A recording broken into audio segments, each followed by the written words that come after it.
Musibah banjir yang sudah berlalu belum membuat para pengungsi korban banjir meninggalkan posko pengungsian. Ini terlihat di mana artis cantik Caca Frederica mengunjungi korban banjir di kawasan Kampung Pulo Jakarta Timur dan beberapa titik lokasi banjir di kawasan Jakarta Timur lainnya. Caca yang hadir bersama rekannya mengaku sengaja turun langsung melihat korban banjir agar bisa mengetahui secara pasti keadaan di lokasi banjir tersebut. Caca pun mendengarkan curahan hati dari para pengungsi, di mana Caca menanyakan apakah mereka akan pindah dari lokasi rumahnya dengan keadaan banjir yang terus datang setiap tahunnya.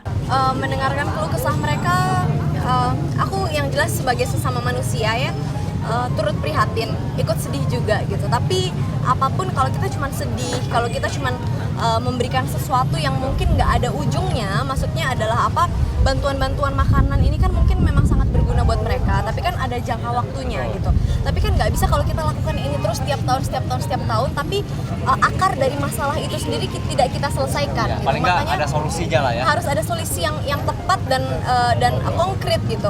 Makanya tadi ketika aku punya kesempatan buat ngobrol langsung dengan para korban bencana gitu ya, aku langsung menanyakan gitu, bagaimana kalau misalkan karena aku kadang-kadang kasihan juga gitu sama pemerintah gitu, karena kalau kayak begini yang disalahkan adalah pemerintah gitu, karena kadang-kadang kita sendiri sebagai warga Jakarta kita tidak tahu yang namanya tata kota, kita tinggal di sembarang tempat misalkan. Jadi sengaja saya tanyakan gitu kepada para korban, dengan mengalami kejadian seperti ini setiap tahun, apakah mau terus berulang-ulang terus setiap tahun gitu. Bagaimana kalau saya berbicara kalau ya, bagaimana kalau pemerintah Jakarta sendiri memang sudah mempersiapkan dan memang sudah siap nih satu tempat yang lebih layak untuk kesehatan, untuk anak-anak bermain dan segala macam, dari segi udara, transportasinya juga gitu, lebih layak untuk mereka tinggali. Apakah mereka mau membantu pemerintah untuk mengurangi masalah itu? Karena kan ini menjadi satu masalah yang menjadi sorotan dunia internasional juga loh gitu. Sama dengan apa yang dirasakan Caca Frederica, Willy, rekan Caca yang hadir di tempat posko pengungsian korban banjir juga merasakan hal yang sama. Bagi Caca Frederica, dengan mengunjungi secara langsung dan memberikan bantuan yang dibutuhkan, ada kepuasan tersendiri yang dirasakannya. Apalagi Caca juga bisa mendengar curahan hati para pengungsi. Yang dirasakan Caca masih cukup memprihatinkan lantaran tinggal di tenda-tenda ala kadarnya. Kalau saya secara pribadi, saya melihat sangat memprihatinkan ya.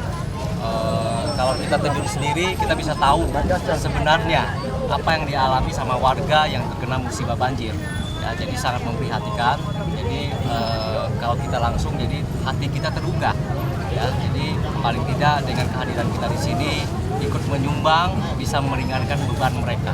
Secara otomatis ya, lebih baik, maksudnya kalau kita terjun langsung kita bisa lihat secara fisiknya apa sih yang terjadi sebenarnya. Kalau kita kan cuma hanya mendengar lisan-lisan kan nggak ada gunanya. Kalau kita terjun langsung kita bisa lihat, wah ini berarti memang benar terjadi pada warga yang ada di sini dan sangat memprihatinkan. Iya. Sehingga hati kita juga terbuka gitu lah.